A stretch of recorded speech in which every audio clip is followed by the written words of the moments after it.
created to have some fun together, sharing and singing.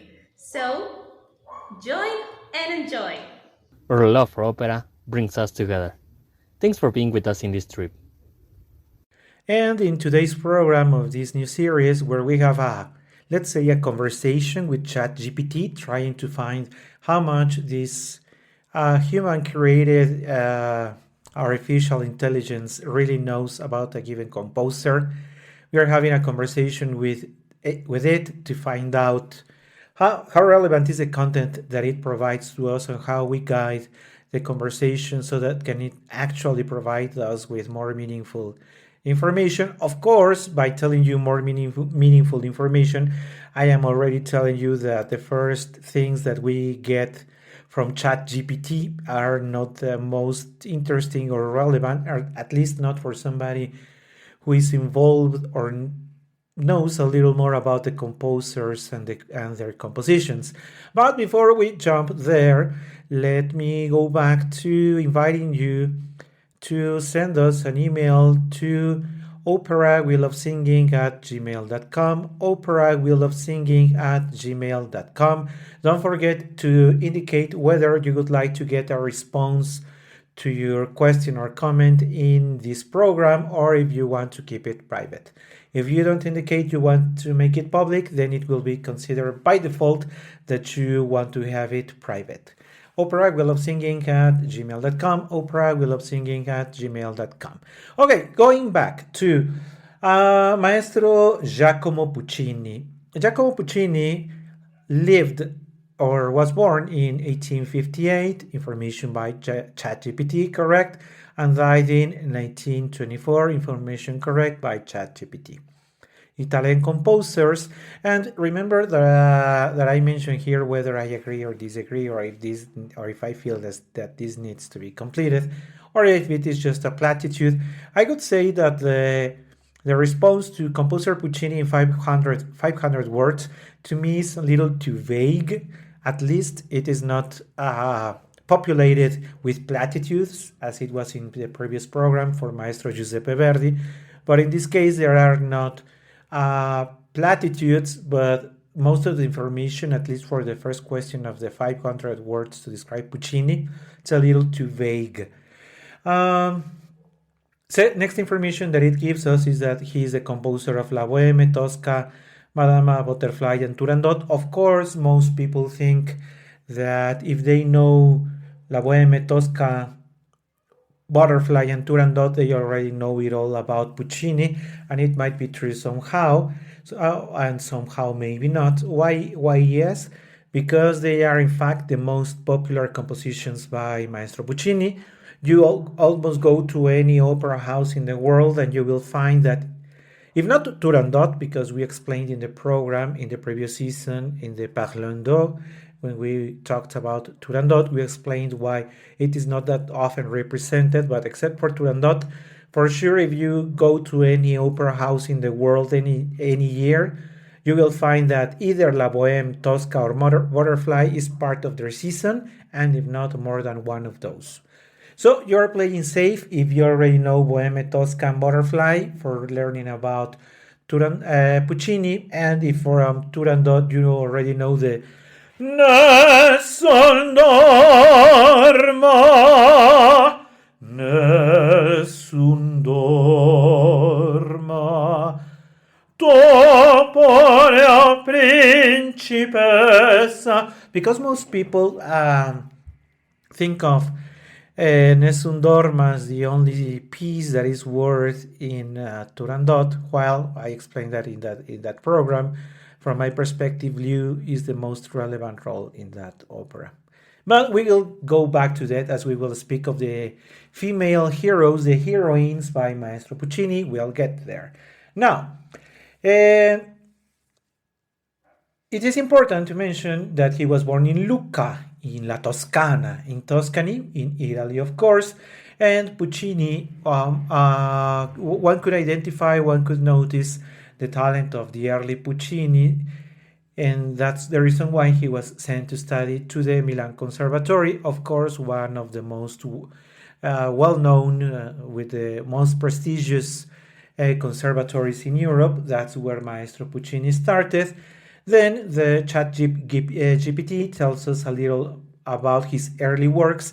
Notice that in 1893, when he composed Manon Lescaut, of which we talked also in the previous season, Maestro Puccini was already over 30 years old, which means that his first, or the proof of his success and maturity, was after his 30s. He was not really that young. It is not as in the case of other composers, prestigious composers. Of course, Mozart is the other extreme, but other prestigious composers such as Donizetti and Rossini, they started composing much earlier and gained fame much earlier. If you want to compare it to Puccini, of course, you recall that was not the case of Maestro Verdi.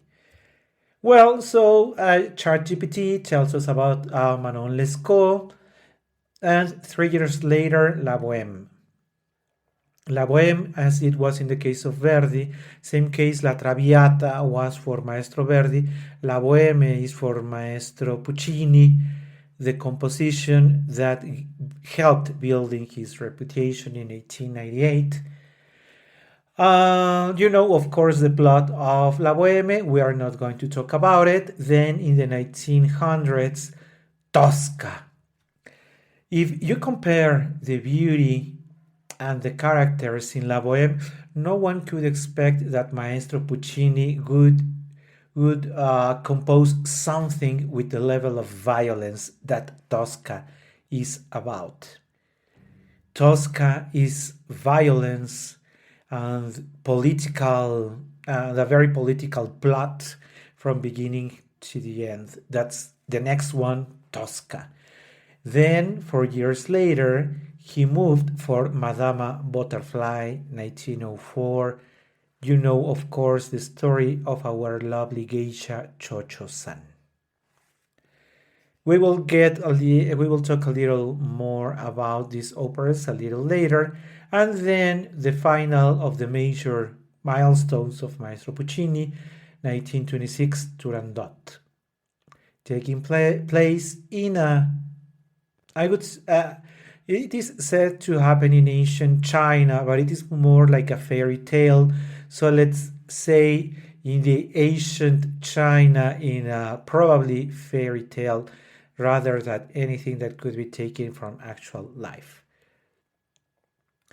Some people consider, according to ChatGPT, and that is correct, that in style Puccini was a verista. I recall also that we talked about that in one of the programs with Katia.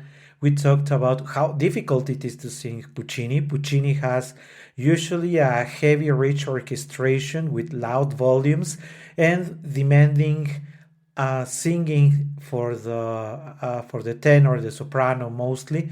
Puccini is more a composer for tenors and sopranos. He was more into the high voices, more than into medium voices such as the mezzo and the baritone, or the basses or the contraltos.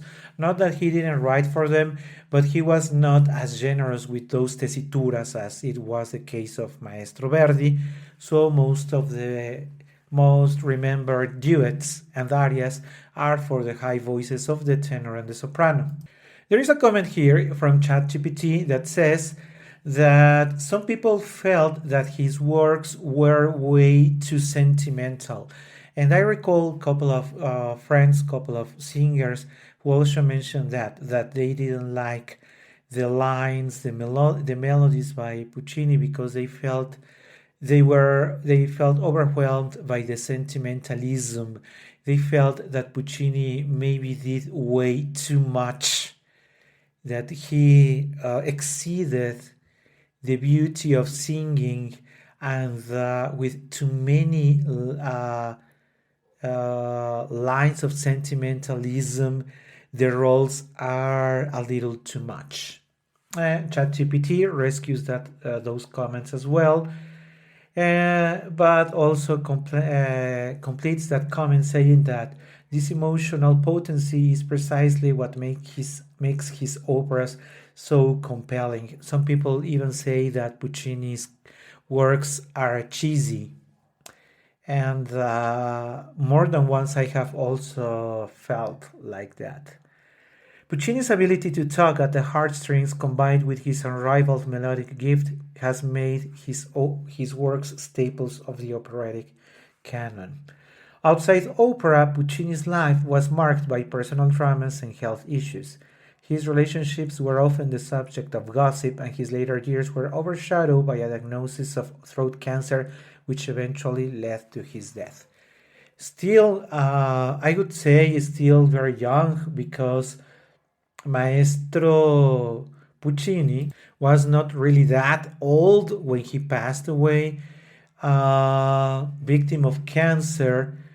And we will also go back to that gossiping and his personal life because before we jump there, before we get there, I asked ChatGPT to provide a list of compositions by Maestro Puccini in chronological order. And we will start with Levili 1884.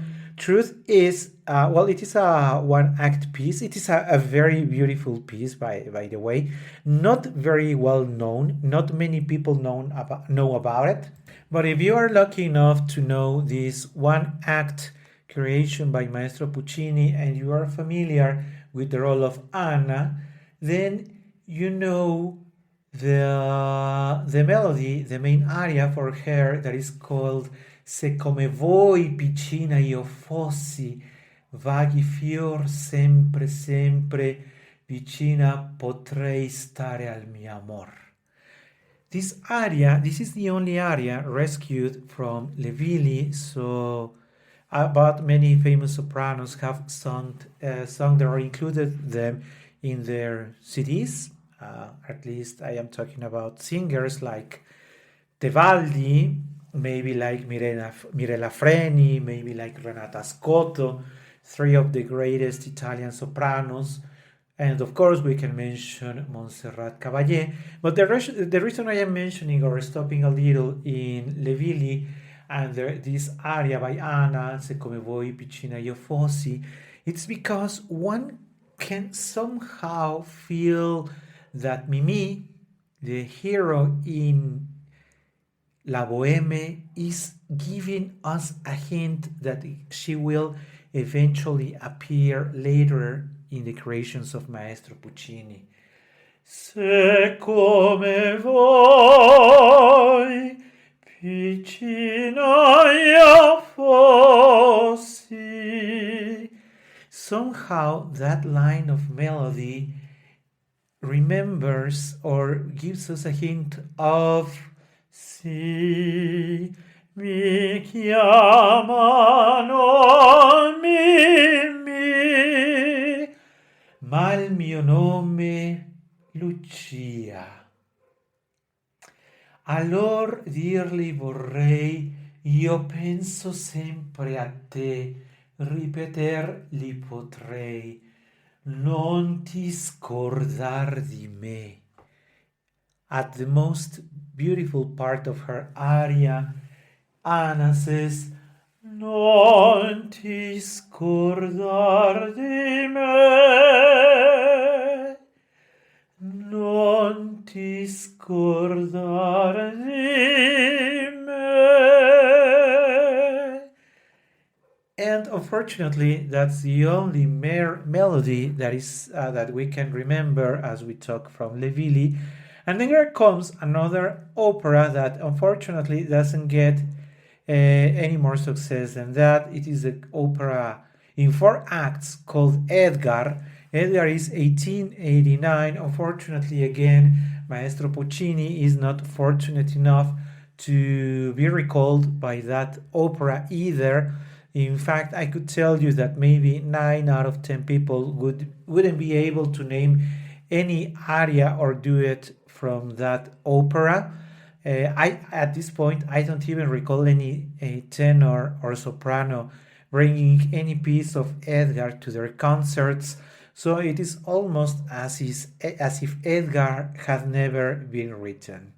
Then we move on for the the following creation by Maestro Puccini. Of course, we are talking about the great Manon Lescaut, this 4 acts opera of which we talked in depth in our previous series. But I would like to rescue the comment that I made a good number of times back then when we mentioned that Manon Lescaut is the version, Puccini's version, opposite to the creation of Manon by the French composer Massenet. Puccini really believed or really knew he had talent. He never stopped believing in his talent. Because one would say, what can Puccini bring to the operatic world when Maestro Massenet, the great French composer, has already given us his Manon?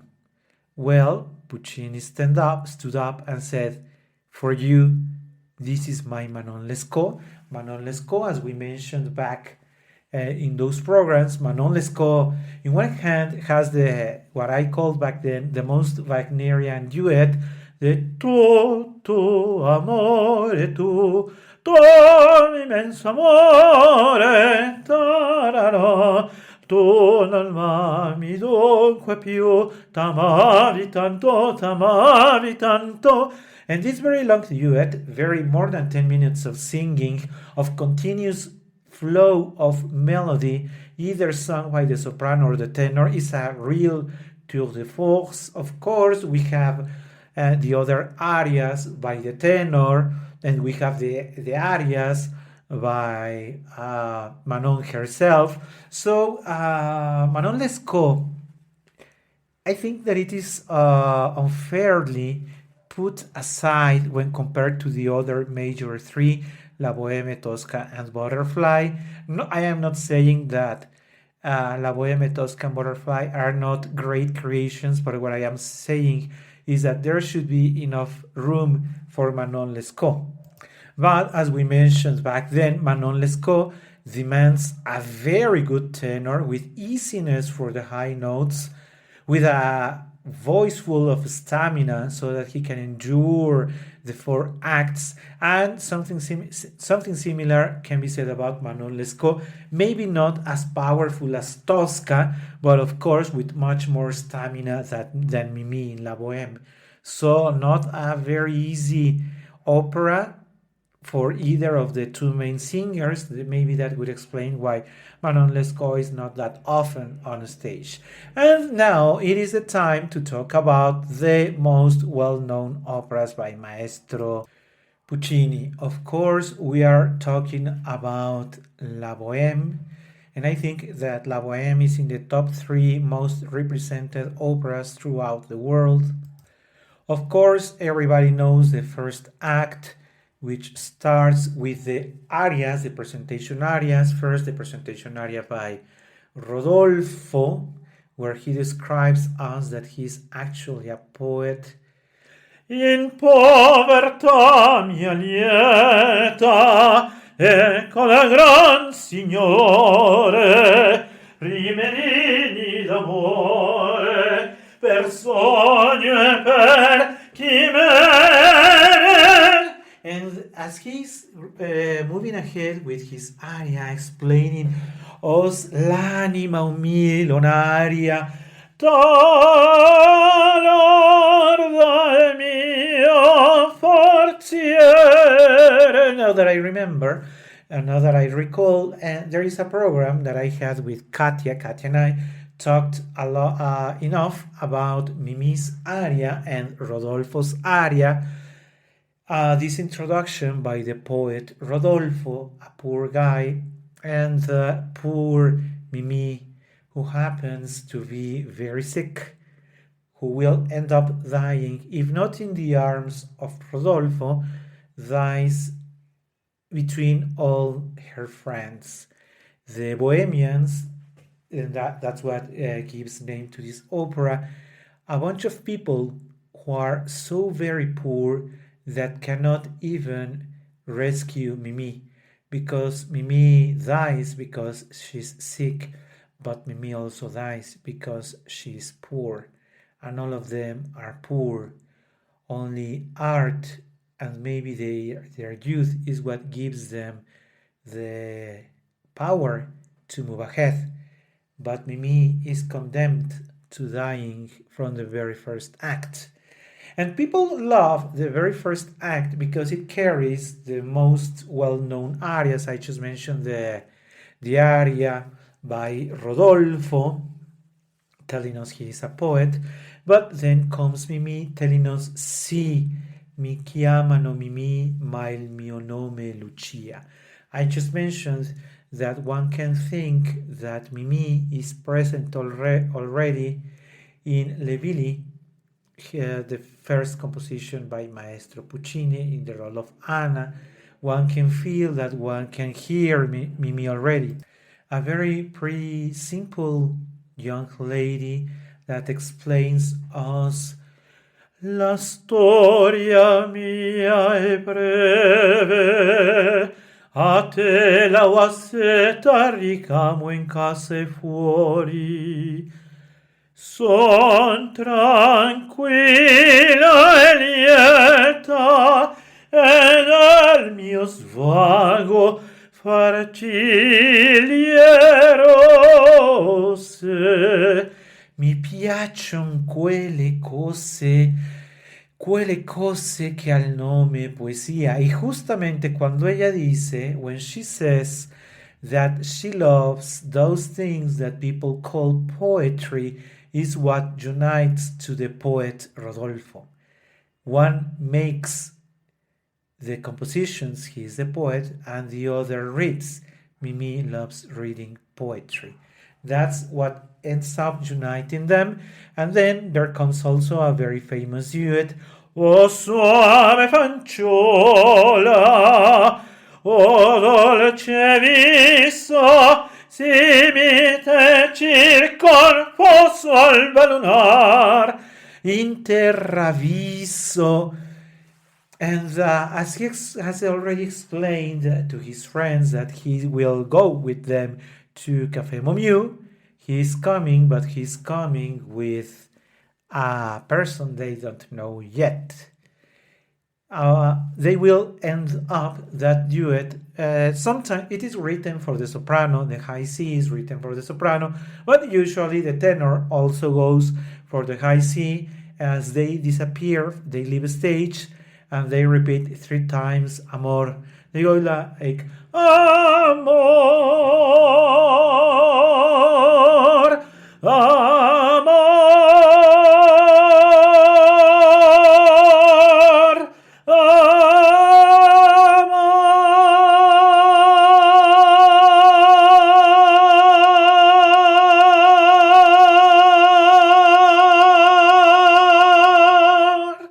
Of course, this note takes as long as they can endure keeping the note.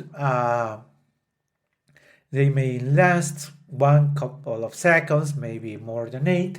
Really depends. It reminds me that there is a very famous recording by Maestro Corelli and Dorothy Kirsten, the American soprano, where they go for high C for around 10 seconds, which is very spectacular if you know the voice of Corelli. Listening to a high C for that duration is just so out of this world. And the most famous voices have loved to go for La Bohème. Second act, you know it already by heart, where they decide to take separate sides. Takes place, for me, the act that I love the most.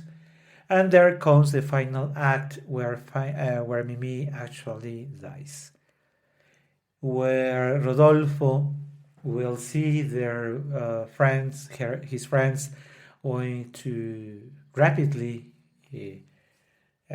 taking care of what just happened to Mimi. And so Rodolfo will notice that and say, che vuol dire quell'andare e venire, quel guardarmi così? Why are you looking at me like that? And his friend will say to Rodolfo, coraggio! Marcello will say, coraggio! And Rodolfo will yell, in tears will yell Mimi 3 times. me, me. And he will, if the tenor is very good in his performance, he will break his voice in tears. If he's just a divo, he will just show off and say, me, me, me, me, which of course breaks all the drama, makes it not believable. If you want to listen to a recording for a believable Rodolfo, of course you have to go for Maestro Giuseppe Di Stefano. Time to talk about Tosca, 1900. Tosca, the greatest dramas, for me, the greatest dramas, the dramas that Maestro Puccini wrote, somehow based on the political part, somehow founded on during the times that the very famous French Napoleon conquered this part of Italy, and that is the political side of it. But here we have the most powerful and lovable female role ever written for a soprano. Of course, I am talking about Floria Tosca, the jealous, religious opera singer Floria Tosca, who ends up losing her own life trying to save her beloved Mario.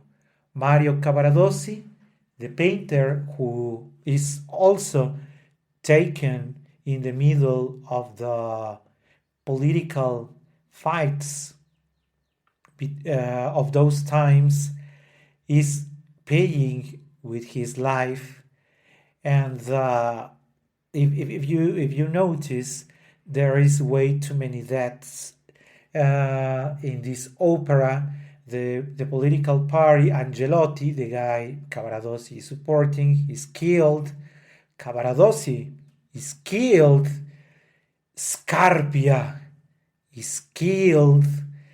And Floria Tosca commits suicide. It seems like in order to build a believable composition, everybody has to die. But not only has Maestro Puccini given us the most powerful role for a soprano, as it is the role of Floria Tosca, but he also gives us the most depictable, the most hated, if you allow me the expression, baritone of the opera. Of course, there is the baritone that we talked about in a previous opera, as such is the case in La Gioconda, horrible role. We can talk about Iago, of course, horrible role, but Scarpia has built his fame with the most horrible acts that he is willing to commit in order to sexually possess Floria Tosca.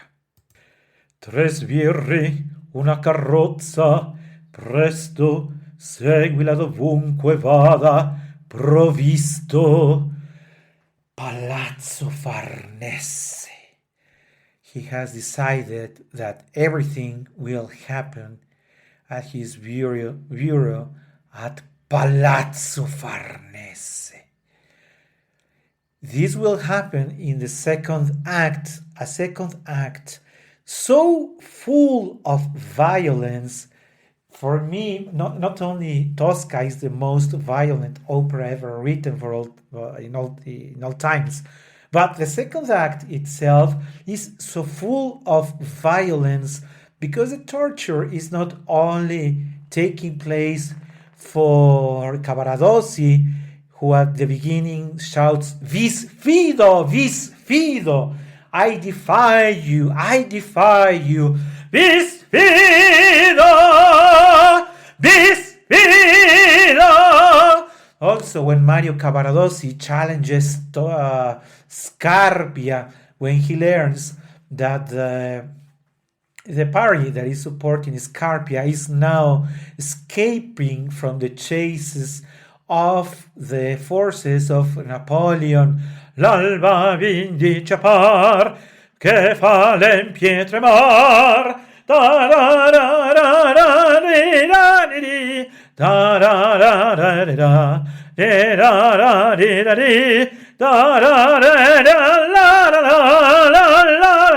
And of course, in that melody, despite the words that can be sung by the tenor or Cavaradossi, it's the hatred that can be projected by the voice of the tenor.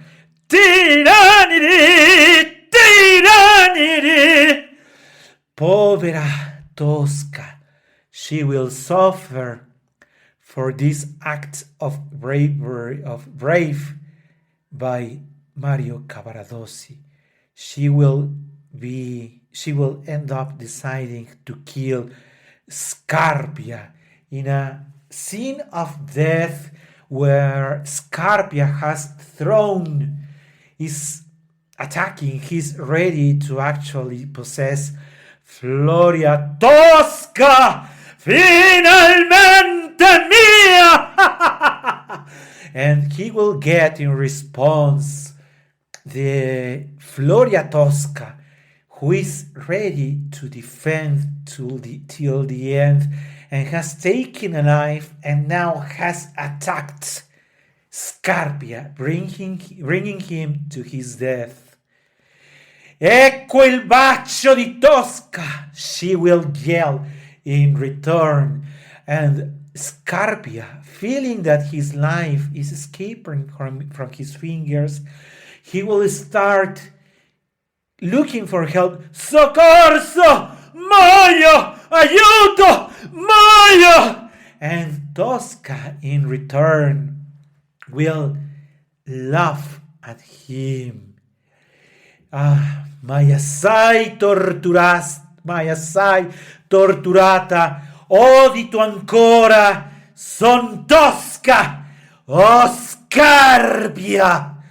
Maybe with a more central voice, oh Scarpia, ti soffoca il sangue, muori dannato, muori, muori, muori.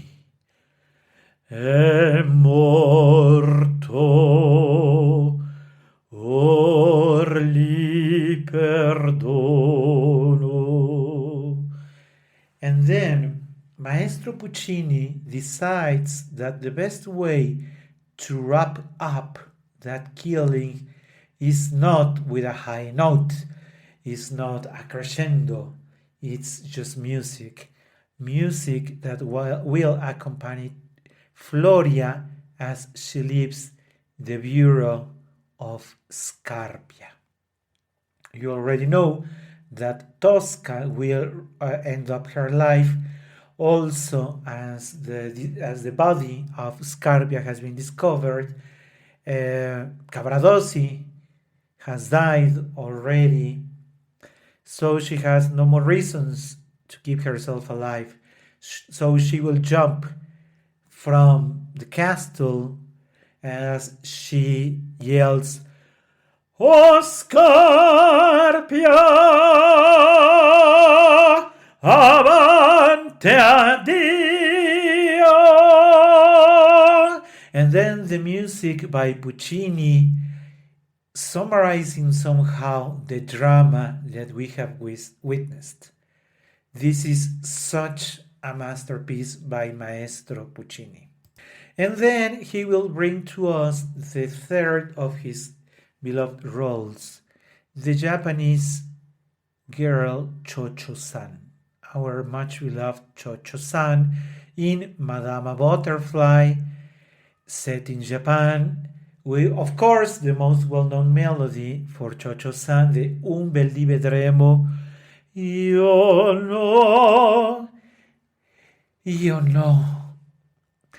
no mi metto là sul ciglia del cuore, aspetto gran tempo, ma non mi pesa la lunga attesa, è uscito là dal foglio cittadino. And she starts telling us in her aria, she tells us about how she feels, how hope has not died in her, and reminds us that she will keep loyal to his to her Pinkerton till the end. But Pinkerton is a miserable guy, as we took the time to explain back then, because we also had a program where we had a chance of discussing it more in depth with Katya. The duet of love that is called a duet of love that I explained back then, to me is more a duet of seduction, and if you allow me, it is more the sexual desire that Pinkerton has for Chocho-san more than actual love, because Pinkerton really doesn't love Chocho-san. He just wants to have a wife. He just wants to have a body by his side. Japanese, he's curious for having a wife that is Japanese, but there is no love in the heart of Pinkerton. And to me and to some people as well, think that Pinkerton is actually Puccini himself. In this opera, maybe sharing with us that he fell in love for a very lovely, sincere girl, but for him was nothing but sex. So that horrible role of Pinkerton is no one else but Puccini. Then we have in the second act that we have several melodies, lovely melodies. We have just talked about Un bel di vedremo, but there is also the lovely melody of the hope, the Una nave di guerra bianca, bianca, il vessillo americano delle stelle. Or governa per ancorare, reggimi la mano che mi discerna il nome. Il nome, il nome, eccolo, Abramo Lincoln. Tutti hanno mentito, tutti, solo io lo sapeva, solo io che l'amo, vedi, etoci minuto il tuo dubbio, è giunto, è proprio nel punto che ognuno diceva, piangi e dispera. Then we have also had, I forgot to mention, the very, very, very demanding duet with the American consul, bringing or asking her to quit on Pinkerton. Of course, she has not accepted. A very long duet, a very demanding scene. The whole second act for the soprano is way too much. Not as much as in Toscas, but it takes its time. That's why it is not advised for young sopranos to sing Chocho-san, because it can completely destroy their voices if they try it before they are mature enough.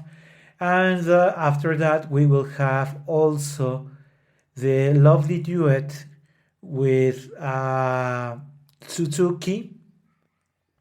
After that, we will also have the Coro a Boca Chiusa, one of the most beautiful choirs ever written in the field of opera, accompanied very lightly by the orchestra.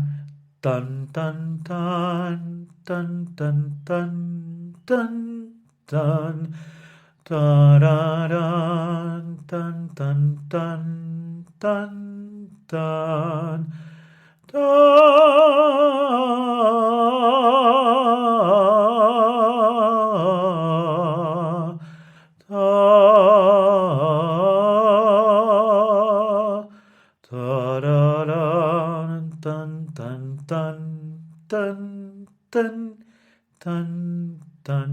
It's like if Puccini wanted, in the Coro a Boca Chiusa, wanted to share with us the soul of Chocho-san, the soul of a girl very early when she married, who has been forced to mature given the abandonment by the man she loved, but still willing to have some hope. Of course, as you know, Chocho-san ends up dying in her final aria, also very difficult, that starts with a tremendous phrase, con honor muore chi non può servar vita con onore. So with honor will die who could not preserve his life with honor. And somehow similar to what happens in La Boheme, where Rodolfo yells 3 times, me, me, me, me, me, me. In this case, Pinkerton will say, Cho-cho son, will say, butterfly, butterfly, butterfly. And same way as in La Boheme, the final notes by the orchestra as the curtain falls down reminds us that Mimi in La Boheme and that Cho-cho-san in Madama Butterfly die. It's time for Maestro Puccini to compose La Fanciulla del West. Not much known is about La Fanciulla del West. Also a very difficult opera to sing. Takes place in America.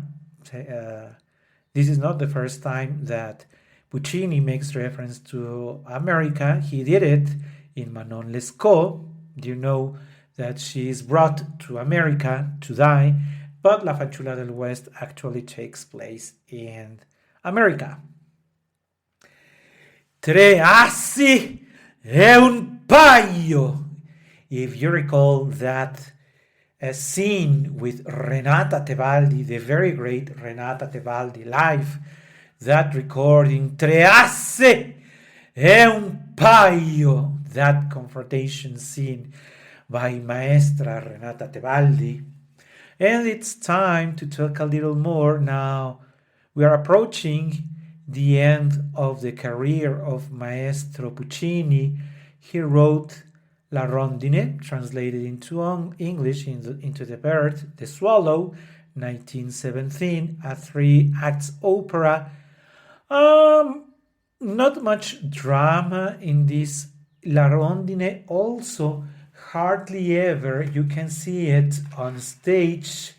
Not many numbers are known from this opera, and it seems that, as in the case of Levili, only one aria has been taken by the sopranos, and we are talking chi il bel sogno di Doretta pote indovinar. Chi il bel sogno di Doretta. And it is a very lovely aria, if you ask me, much better than Si mi chiamano Mimi. I would like to see it sung on stage more often, but for some reason sopranos don't like to take it, maybe because it is not that well known. But believe me, if you are lucky enough to listen to it into the voice of in a beautiful voice by a soprano, maybe at this point I should mention that one of the characteristics of Maestro Puccini's writing is not only his lovely melodies, but something that ChatGPT forgot to mention in its answers, that most of Puccini's operas are written for beautiful voices. The beautiful voice of Mimi, the beautiful voice of Anna in Le Violi, the beautiful voice of Rodolfo in La Boheme again, the very beautiful voice of Cho-cho-san in Madama Butterfly, the very beautiful voice of Prunier in La Rondine, the very beautiful voice of Liu in Turandot. No other composer gave space to many beautiful voices as Puccini did. So for those singers who don't have a beautiful voice, they usually don't get away with it, except it is Tosca. Singers do not have a good time trying to get many applauses by their singings of Puccini compositions.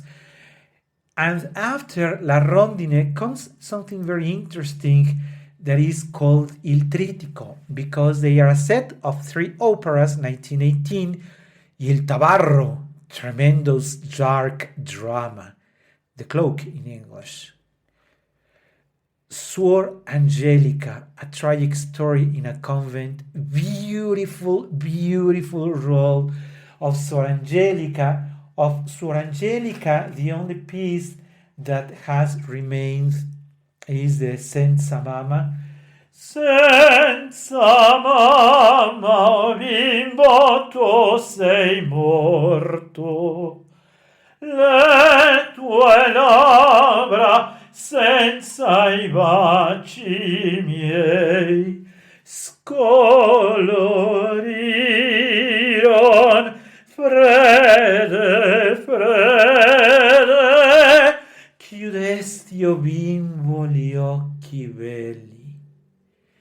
If you have never been lucky enough to watch these three trittico that paint three very different atmospheres by Maestro Puccini, you really have to do it. They are usually presented in that order: Il Tabarro, Suor Angelica, and then the lovely Giannis Kiki, out of which, of course, you know the very, very famous O mio babino caro, that has been sung by sopranos for good dozens of years already. It even has been part of commercials, marketing in commercials, and in some movies as well. O mio babino caro, mi piace bello e bello. So any soprano that has a beautiful voice can get away with the O mio babino caro. And of course, now it's time to wrap up the chronological order presented by ChatGPT. Talk about Turandot, 1926. We have already had a program around Turandot, so we know that Maestro Puccini dies before ending up the composition of this opera. Turandot, this fairy tale that takes place in a fairy tale of ancient China, but that gives the tenor the opportunity of what I shared with you, the nessun dorma, and that gives a very hard time to the soprano, Turandot herself, trying or going for in questa regia or sonno d'anni mille, and then the famous duet between Calaf and Turandot, very difficult duet for themselves. And with that is how Maestro Puccini ends up his career in composing operas. But before we run out of time, because we're already running out of time, I felt this wasn't enough, so I asked ChatGPT if somehow Puccini's personal life, what I mentioned earlier, influenced his life. Personally, I don't like the way it is presented by ChatGPT. He first mentions that relationships and romance appear in the role of Elvira Gemigiani, a married woman, appears to have influence but doesn't give much information. Some people say, some of his biographers say that in fact the heroines by Puccini are inspired by true life women that were part of the love life of Puccini himself. So there was, in fact, an innocent young woman, maybe similar to Mimi, a strong woman with character, as it was Tosca, a woman that he conquered only because he wanted to possess her, as it was Cho-Cho-san, and a woman, a cold woman that he wanted to turn that ice into fire, and that was his Turandot. So, and I mentioned earlier, if those female roles, heroines by Maestro Puccini, are women he met maybe some of his horrible male characters, because the tenors here, except for Rodolfo, are nothing good. The egoists of Calaf in Turandot can easily be Puccini himself. Second shot by ChatGPT mentions that travel and cultural exposure are also key in Puccini's. That is correct. If you notice, he paints Japan in Butterfly. He paints America in Madame Lescaut, which, by the way, ChatGPT forgot to mention. And also going back to the American theme in La Fanciulla del West. And also ChatGPT forgets to mention this ancient China in Turandot. So it is true that Puccini never traveled to know these places, but he dreamt of them, and he composed of Japan, China, and the Americas. Financial struggles, his ChatGPT, or maybe he took it from somewhere, that the poverty that he experienced in his early career is what gives birth to La Boheme. Personally, I don't think so. That doesn't seem to be the case. Puccini was a much more complex composer than just taking the motive of poverty because he was poor. ChatGPT thinks that health and mortality also influenced Puccini. Personally, I don't think so. And some personal scandals mentions ChatGPT. Personally again, I don't think so. And it mentions that somehow Puccini was influenced by Debussy and Stravinsky. One can say yes, of course. They were great composers by the time Puccini was active as well. It is only natural that he was influenced somehow. And one can also, a final question for ChatGPT, because many people mention that Puccini somehow inherits the Verdi baton of Italian music. But true, and I would agree with ChatGPT, true is that it is not. Giuseppe Verdi and Giacomo Puccini really did not interact. Puccini was so sure of who he was that he built a career on his own. He never depended on, he never looked, he wasn't actually actively looking for Verdi's advice. He built everything on himself. But Giacomo Puccini showed for Verdi respect, and Verdi respected Puccini in return. They were part of very different operatic worlds. Puccini takes the role of the supremacy of Italian opera, but not only is not somebody who learned from Verdi. He built a career by himself. And with that being said, I would like to thank you for having shared with me these moments talking about, I didn't mention it earlier, that is also something that ChatGPT forgot to mention, Il genio di Lucca. The genius from Lucca, the genius from the city that Puccini was born. Puccini, the composer of some of the greatest Italian operas. Thank you very much.